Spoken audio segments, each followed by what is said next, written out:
Welcome to the Future of Tourism podcast. I'm David Peacock.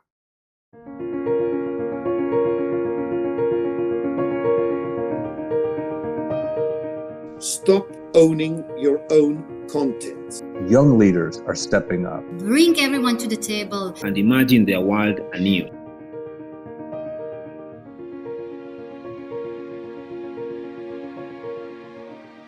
Sporting events have the power to engage, unify, and ennoble people. But what happens when destination organizations and event organizers work in partnership to take these events to the next level? The Maryland Cycling Classic in September 2022 is a remarkable case study on how multiple partners and organizations work together to unlock the power of a mass participation sport event to both build community and share authentic stories of place. Held in Baltimore, Maryland, the 120.4-mile race, and it was a resounding success. In short, it was an event that engaged and inspired a community and at the same time created an incredible platform and spotlight to authentically share that community with the world. One thing shone through in the global coverage of the Maryland Classic, and that was authentic Baltimore. You couldn't miss it. Al Hutchinson is the CEO of Visit Baltimore. He's a friend and a peer and a remarkable advocate for using tourism's potential to empower and elevate people and places. Steve Brunner, the president of KOM Sports Marketing, brings his 3 decades of experience in unlocking the power of sport to engage, unify, and ennoble people. Good morning, Steve. Good morning, Al. How are you? Al, you first. Where are you? What's it like? How are you? Good morning. Good morning, David. Good to see you. Steve, good to see you, my friend. I'm here in Baltimore City, Charm City today. It's Friday, and it's been a busy week, although we, had a little time off because of the 4th of July weekend, but it's been busy and just here doing the Lord's work, as they say, trying to make sure all of our visitors enjoy the great city of Baltimore. Good stuff. Steve, good morning. How about you? Here in my offices in lovely Colorado Springs, and been busy cracking at the 2023 Maryland Cycling Classic, kind of my bane in my existence for the next 2 months leading into the event. But that's what I signed up for happily and look forward to this year's event. Well, very cool. So this is predominantly a tourism development audience and tourism management, tourism planning audience. Steve, can you paint a little picture of a UCI event for us and the Maryland Classic in particular and why it's important? Yeah, I mean, historically, cycling events, if you go all the way back to the origination of the Tour de France, which takes us all the way back to 1903, tourism objectives were woven into the way that the national government looked at taking a cycling event as a platform and mobilizing that around the country. And so you see that now in Italy with the Tour of Italy. With this particular event, it's a 1-day event versus a 21-day event. And then through that process, we've created a classic. And so if you looked at the international calendar, there's these 1-day events that are called classics as opposed to tours. And that's what we've modified and created in Maryland. And so it's the top ranked event in the US, for road racing. So we happily put it on in the backyard of Baltimore and our friends there. And then with the state support, with Visit Baltimore, the city of Baltimore, and also with Baltimore County, we've had a really happy marriage in order to get the platform up and running.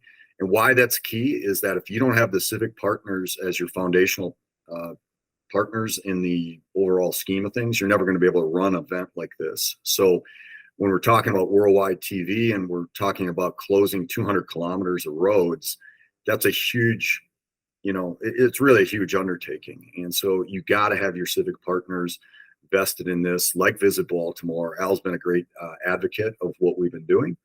And so I think when you're looking at the level of event we're talking about and the simplicity of just saying it's a 1-day event, and we got some of the best riders in the world coming, it's winner go home. So top guy wins it. It's not like the Tour de France and you have to wait 21 days. Excellent. And the coverage of this is international. We'll have 80 countries plus this year, Eurosport plus, Global Sports Network. We've got our own app called Tour Tracker, which anybody can tap into on the home website. And then we got a new partnership this year with Maryland Public Television, which hits 6-state region, which is really cool. That's amazing. Al, when did this first come into your consciousness? And then I'll tell you a story about how it came into my consciousness halfway around the world watching a PowerPoint that Steve was doing. But when did it come into yours? Well, and Steve knows this. I mean, we started working on this when the whole world changed in 2020. We were supposed to have the first Maryland Cycling Classic Labor Day weekend of 2020. And so Steve and his team been very gracious through this whole process. Maryland Sports, our colleague Terry Hazelton has been a great cheerleader, and obviously the city and the state. But look, the beauty of this event, my job is to bring economic vitality to Baltimore City and to the region. And you said it earlier, David, but the beauty of sports, like music, it sort of transcends everything. It brings people together. And so this type of event, a cycling event, brings community together.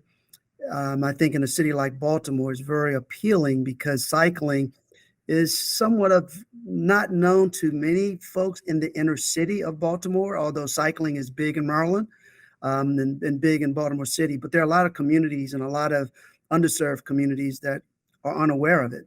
So when you can bring an event like this, international event, tip the 5-star athletes coming in to perform, and you can share this genre with a community who may be somewhat unfamiliar, but then you can show them the greatness of this event, the beauty of it, the athletic appeal, and then they're able to find and identify a new opportunity. And, it brings a smile to the face of a young child who doesn't have a bike, right? And Steve and his team's credit doing community give back was a very important piece of this overall athletic event. So this has been I think, a beautiful gesture, beautiful opportunity. Obviously, it has great economics to it, and that's part of the reason you do it. But you also want to do it to uplift communities and bring people together.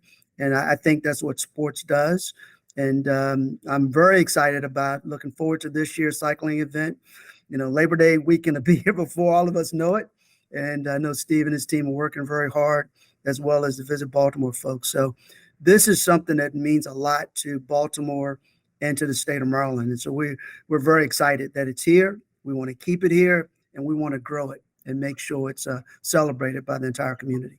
Well, and the community piece was remarkable. I think I've told you both this story, and a lot of people. We were halfway around the world, and I'm watching a presentation in a room full of professional cyclist management, professional cyclist teams, professional cyclists, and Steven stood up and started a presentation that really, if I could sum it up, it was all about Baltimore. It was about this great event, but layered in there so evidently was Baltimore and that whole sense of community. And Steve, you painted a picture. It's not a day event. It's a 3 or 4 day event. In fact, it probably starts almost the 5th day before the event it starts. Tell me a little bit about some of the dimensions to that community piece, Steve. You articulated it really well in that presentation. There was the school stuff, there was the city stuff, there was merchants. A little bit on that, please. Yeah, I think we were used, my company KOM and our event management partner, Nautilus Sports, we had traditionally done tour of California, tour of Colorado, tour of Alberta. I mean, we've done these massive week-long events. And when you have a week-long event, sometimes you're diving in and out of the communities. It's great, but it's all about just the race, because that's all you have time for when you're in there, with the exception maybe of the overall start city. So in reimagining the model, one of the key things and indicators was looking at the definition of the community impact and having that community impact fronted and making sure that it connects with the personality of that community. So yeah, we took by design and with great fostering great relationships with Visit Baltimore, Al's staff, and even Al's vision on this, Terry Hasseltine's vision on the state with the sport and entertainment, down to Mayor Scott and Johnny Olszewski in the county, and Leonard Howey when he was with the county.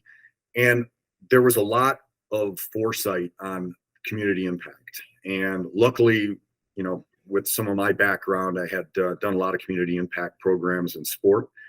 And so we wanted to customize a program and look at what we could do. So the first year, we were beta testing, looking at schools, and we had a community give back of 50 bikes and 50 helmets in partnership with United Healthcare. This year, we're going to add a couple schools. We're also taking our education curriculum, which is literally a booklet of 10 lesson plans, that we're going to include 15 Title I schools in Baltimore. And so that impact goes to education. It goes to literally trying to look at where and how we can get kids on bikes.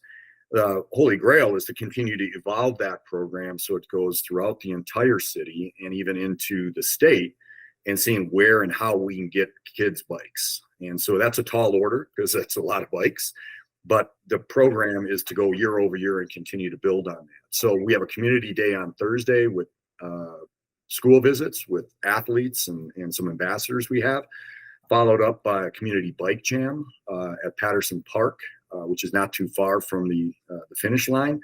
And that community bike jam we did last year, it's like a bike rodeo with different stations.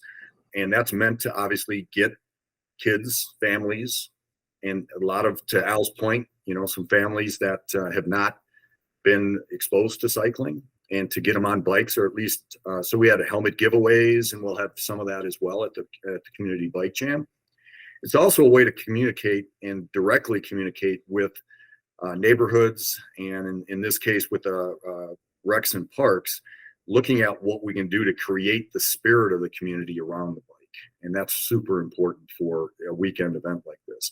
We think that program, the bike jam, could grow year over year to do multiple parks and do it throughout the summer, so we can extend it, out 90 to 120 days. And that's what we've talked about. And then finally, on Saturday, we do a charity ride. That one's up in the county. And I think we'll continue to evolve and redefine that with our partners. John Kelly, who's our chairman, and one of the partners of Kelly Benefits, is hosting that. And so the charitable give back is important too, in how we try to build that out. And then we'll do a public team introduction.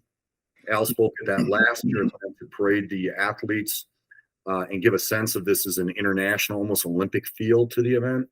And that was well received. That's in a different district in Baltimore.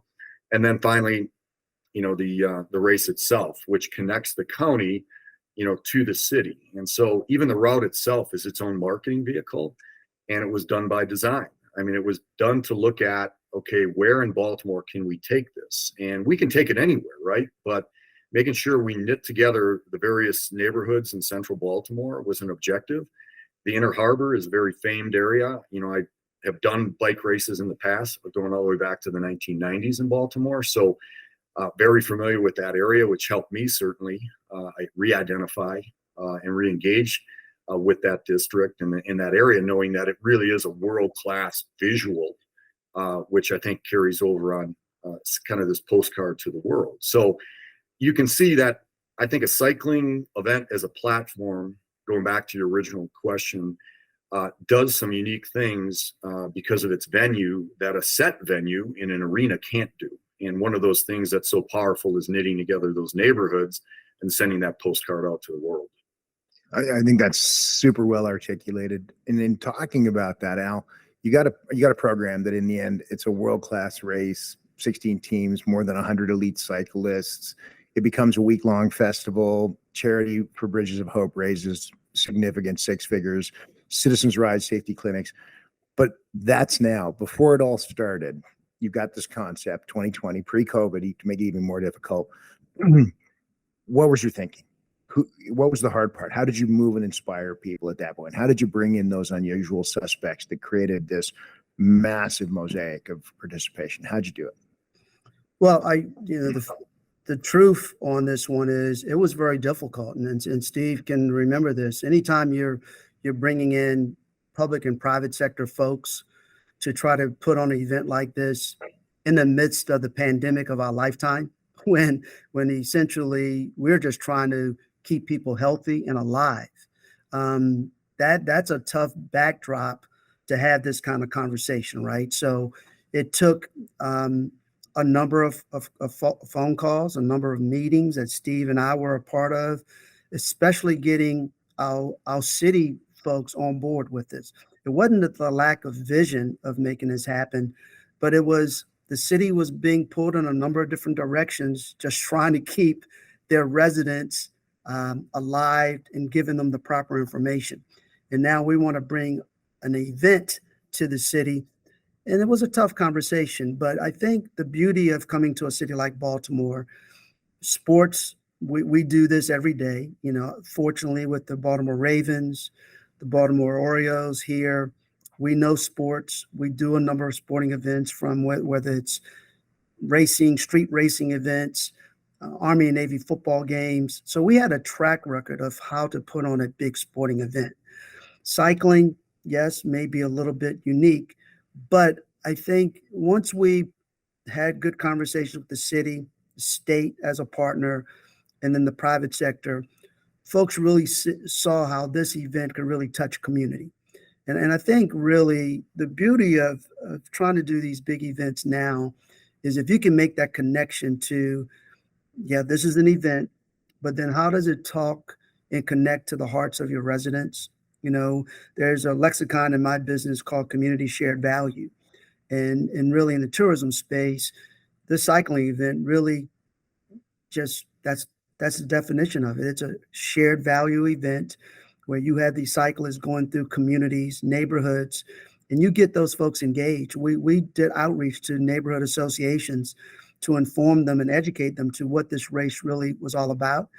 We had those neighborhoods open up and they were a part of it. I think that's where this race could really grow, to get more of our neighborhoods involved and to celebrate the beauty of sports. But also in the time that all of us are living in right now, anytime you can bring an event in to help people feel better about their community, feel better about where they are in their space, life, and time, it makes sense. And that's what this event, I think, is the real big leave behind that we're going to do. We're going to leave the community better than it was before the Maryland Cycling Classic came to Baltimore. So this is a iconic event for us that I think is really going to help to improve the way our residents live and do things day to day here in Baltimore.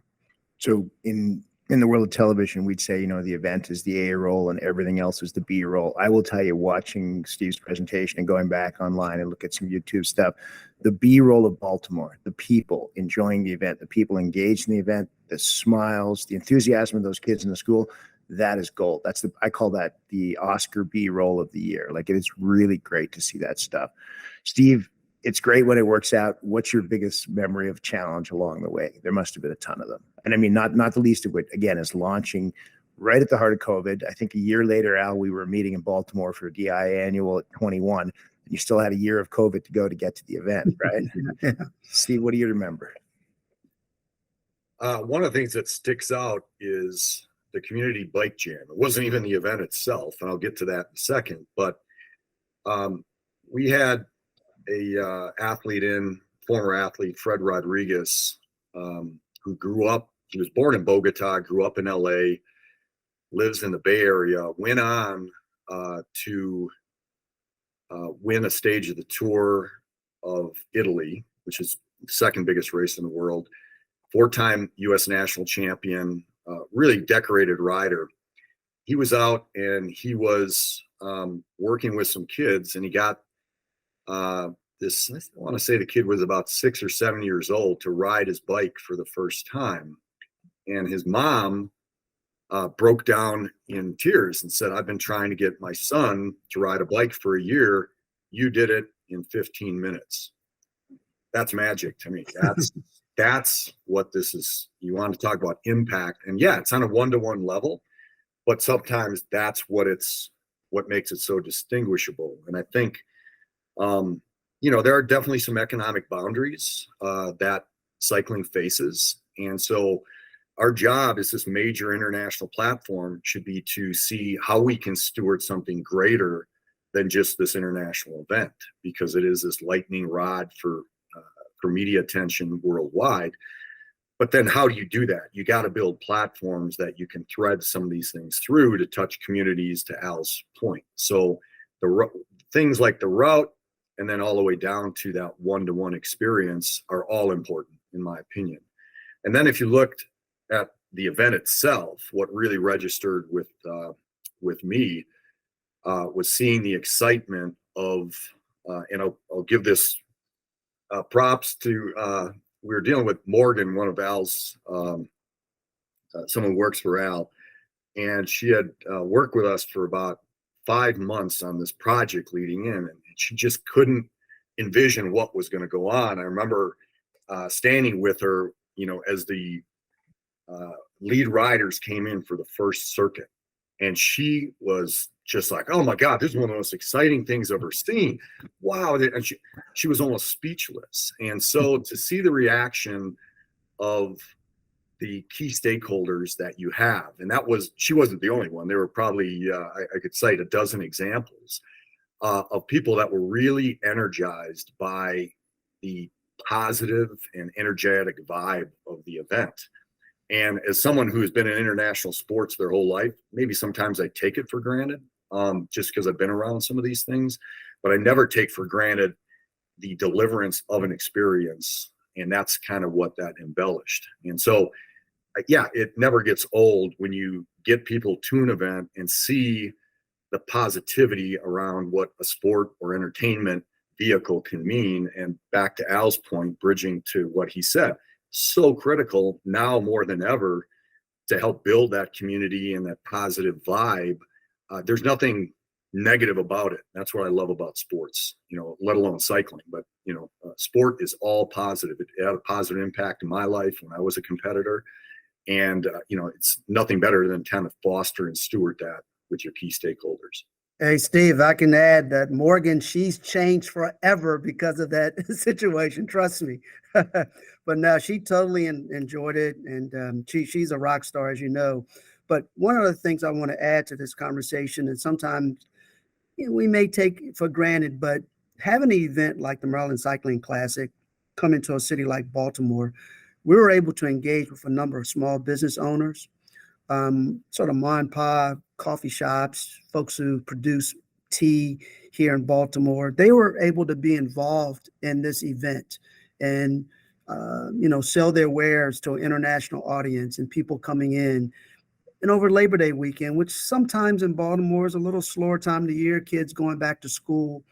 But the small business owners in Baltimore bringing an international event like the Cycling Classic to our community is big for a lot of these small businesses. And I never take that for granted because that's really the backbone of what we do here. Small businesses sort of drive things. And if you can take those businesses and sort of parlay them up to an event and help support each other, it's a big story. And so I'm really excited about that relationship and how we can really get more and more small businesses involved in the Cycling Classic coming up in the future. Fantastic. So, guys, I know you both. You come at this at 100%, 10% all the time. Al, your work on building communities and steering just positive development is great. Steve, I think your beginnings in amateur sport really inform what you do, and I find you to be incredibly caring about the things you do. But I still got to say, what we saw in the Maryland Classic and the work you guys did together went above and beyond what we're used to in the industry. Tell me, it was exceptional work, wasn't it? It was hard work. It was new work. There were all sorts of new things to it, weren't there? Yeah, I will say that what makes Baltimore, this is going to sound like a cliche, but it's not, in my opinion, as someone who lives in Colorado doing an event in Maryland, you would say, well, how can you author an opinion on this? But maybe I'm a good person to author an opinion on this, is that Baltimore's people is what really makes it special. And we had a lot of people being honest with the situation, ask us, Chris Aaronholm, why Baltimore, why Maryland, and all that. And it's like, my whole response was, why not? What do you know about the community? These are people who have not been to the community. So our job is to get people to Baltimore so they can experience all the great things that I know I've experienced, Chris has experienced.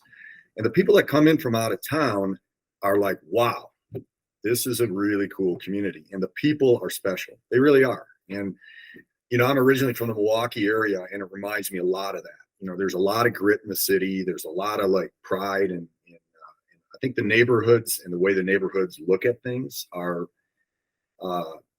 it's a community. And I think we need to foster that. And I think a bike race can do that kind of things. I mean, I'm a passionate guy and, sometimes emotional about these things, because I think if you care about the project you're doing and the impact, then you can elevate what you're doing. If you're going to be apathetic, then you're not really serving a purpose in this world, or you're even for the project that you're working on. And so going back to why is this different? It's been the people.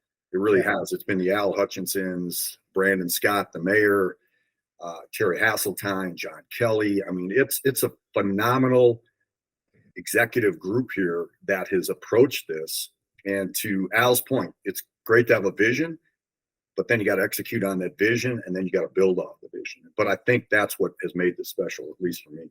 And Steve, if I could just number one say thank you for that. And I often tell people the number one asset in Baltimore and in the Baltimore region, without a doubt, are the people. And the people here, they care. They care about their community. They care about each other. And I think sometimes Baltimore has this misperception around the globe. But once people come and really see Baltimore, and we use the crab metaphor a lot here, because a crab has their hard outer shell. But once you open that crab up and get splashed with all that flavor, that's when you really get to know Baltimore. And that's really who Baltimore is. There's a lot of great neighborhoods, great people. They're all a little different vibe, but all of them care and love this community. Well, just rounding it out here, Al, you're just wrapping up your presidency seat at Destinations International. You talked about the lexicon we use, community shared value. I would say the Baltimore, Maryland Classic is one of the best examples of a well-engaged stakeholder network who take an active role in collectively shaping the future of an event or place. I think that's a textbook definition on this one. I think you've done a ton for network building, not just in Baltimore, but at all the places you've been. Steve, it's so great to meet people like you from the other side of the ledger who care just as much about people and places. This has been a remarkable journey. I can't wait to see the 2023. I know it's a lot of work, but I'm sure it'll all be worth it. Final thoughts to our peers as we close out. Just one last thought. I'll go to you first, Al, and then you, Steve. Well, look, first of all, as always, I thank you, David, for this platform, and Steve, nothing but love for you and your team, for your confidence in our community. And what I would close with, I would say all of us as leaders, folks who are listening on this podcast, we're living in a great time in this country and in this world. And I think the world is looking for the best leadership possible. And whether you're in cycling, whether you're selling destinations like I'm doing, we should all be doing what we can to uplift one another and uplift each other's communities, to make the communities better places to live for our kids, our grandkids, and celebrate life and celebrate goodness and celebrate all the contributions we make. And I that's why when I get up in the morning, that's what makes me come alive. I want to do something special for Baltimore that people say, you know what, this is a great place to live, great place to work, and a great place to play. So let's do our part to be the best leaders we can be, but also make wherever we live and work the best destinations to live in.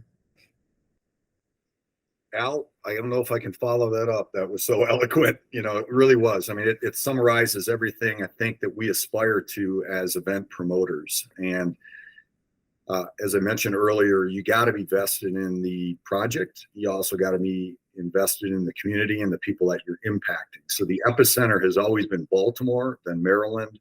And as we kind of spoke out, the East Coast, US, we've also got an international component to what we're trying to do to drive that. So it's a heavy burden, but if you're taking bite sizes out of what you're trying to do and you plot this with the right people, with the right vision, you can do this over a period of a few years and you ultimately get to your goal. The Tour de France now is in its 110th year. There's a reason why it perpetuates this great image of France and its people, and why it's become a destination for people to come to. So that's our goal here. We want people coming in from out of town to experience what some of the people in Baltimore experienced last year. And anecdotally, I know already, I met people from North Carolina, from Boston, from DC, from Atlanta all last year, just running into them, and even including a couple from Belgium and Germany. And I thought they were coming in to maybe No, they came specifically for the event and to see Baltimore. That's what Al, wants to see. That's what, as a marketing and promoting group, needs to continue to perpetuate. So I'll leave it with one thing that Mayor Scott said in our debrief in December. He walked in, and the first thing he said was transformation. And everybody kind of looked at him. He said, he used that word, saying this event was transformational for the community. We got to find a way to make this a pillar of our community moving forward. Wow. I mean, if that wasn't a statement for the collective work of everybody in that room, and there were about 30, from chief of police to head of park and rec to representative from Visit Baltimore to Jerry Hasseltine's group to the state to medalists to KOM. That's what a mayor of a major metropolitan city saying that means we made an impact. But it doesn't mean that's the only line. It means now, great, we've earned the right to go to the next level. And we got to do it in concert with the city and with the state. And I think we'll continue to have good things happen. So for me, that's what it's like. Keep pushing for good things, and good things are going to happen. And the final thing to, just summarize what Al had said from my perspective, which is it really is about impact. And if the community that you're impacting looks favorably at the end result of what you're doing, you're on the right track. And we saw that last year. Well, tourism done well enriches the lives of citizens first and travelers second. And there's no question that this was a transformative, enriching event. It's a real pleasure to work with both of you. Keep up the great work. Thanks for being here, guys.